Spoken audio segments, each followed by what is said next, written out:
Being the party president, I have signed that document, sir. You're wrong statement. Total wrong statement. Kashmir को लेकर मोदी सरकार की नीति सही है, यही है हमारा आज का मोशन। एक बार फिर से सुन लीजिए, क्या मोदी सरकार की कश्मीर नीति सही है?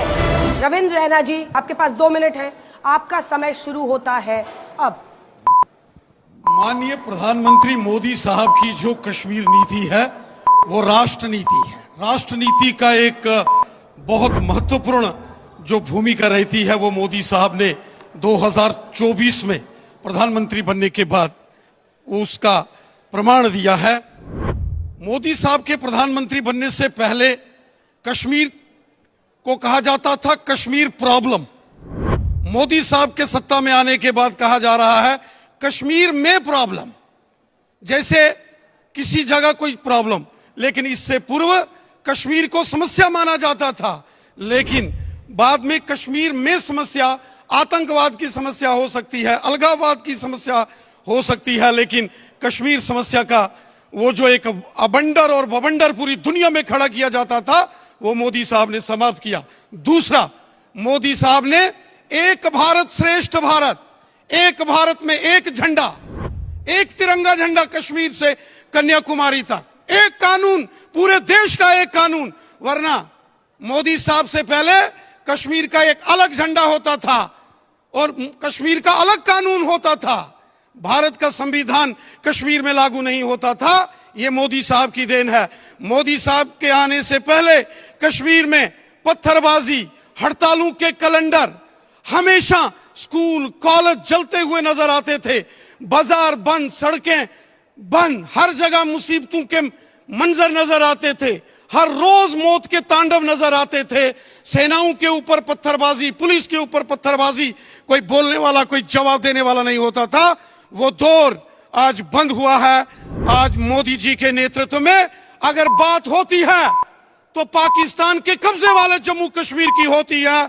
आज जम्मू की बात होती है, श्रीनगर की होती है, तो पाकिस्तान के कब्जे वाले जम्मू कश्मीर की भी बात मोदी साहब के दौर में समय समाप्त हुआ। हमारा 370 एक कॉन्स्टिट्यूशनल फ्रॉड था। That was a wall of hatred that developed a sense of alienation. एक आतंकवाद, अलगाववाद की मानसिकता को उस धारा ने जन्म दिया और उसकी आड़ में एक 35A को भी ऐड कर दिया गया, जिसको कि देश के पार्लियामेंट में ही नहीं डिस्कस किया गया। 2-2 झंडे वहां लगा दिए गए।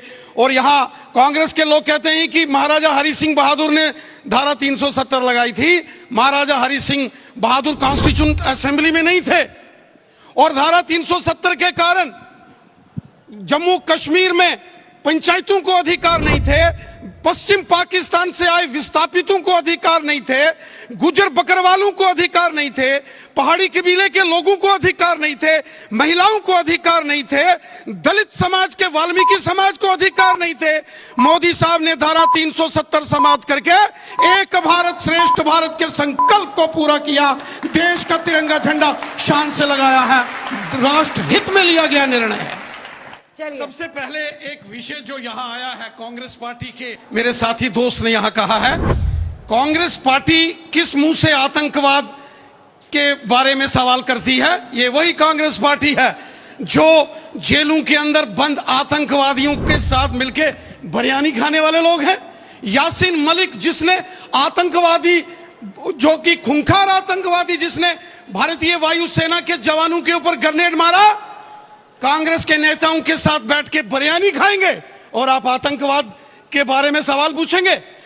कश्मीर घाटी में जो आतंकवाद पनपा वो कांग्रेस पार्टी की गलत नीतियों के कारण पनपा था, कांग्रेस की देन था। कांग्रेस के नेता यहां से पाकिस्तान जाते हैं।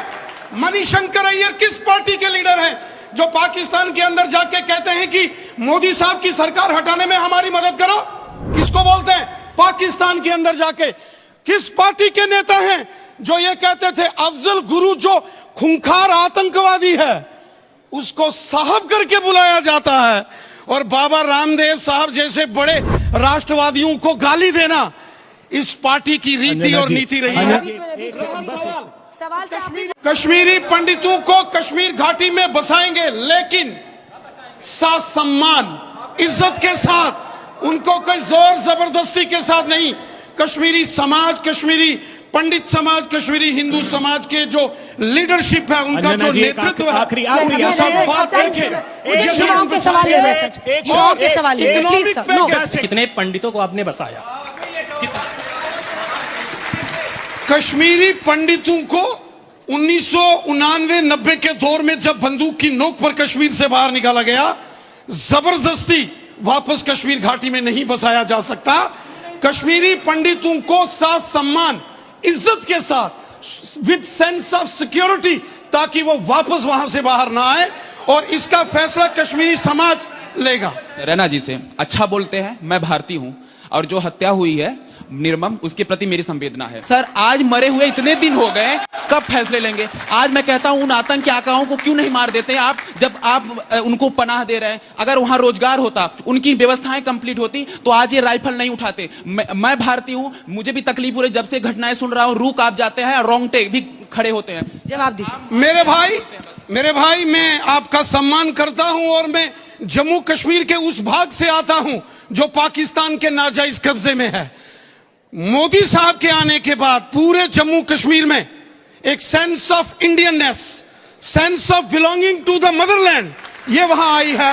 आज 15 अगस्त और 26 जनवरी का जश्न रात के 2 बजे कश्मीर के नौजवान लाल चौक में मनाते हैं।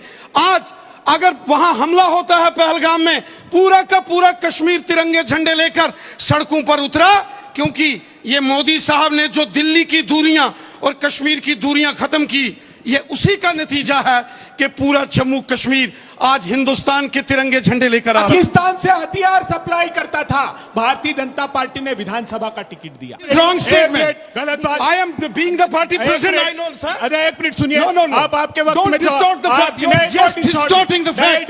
Being the party president, I have signed that document, sir. सुनिए, Wrong statement. Total wrong statement. आपके वक्त जवाब दीजिएगा। रविंद्र रैना जी,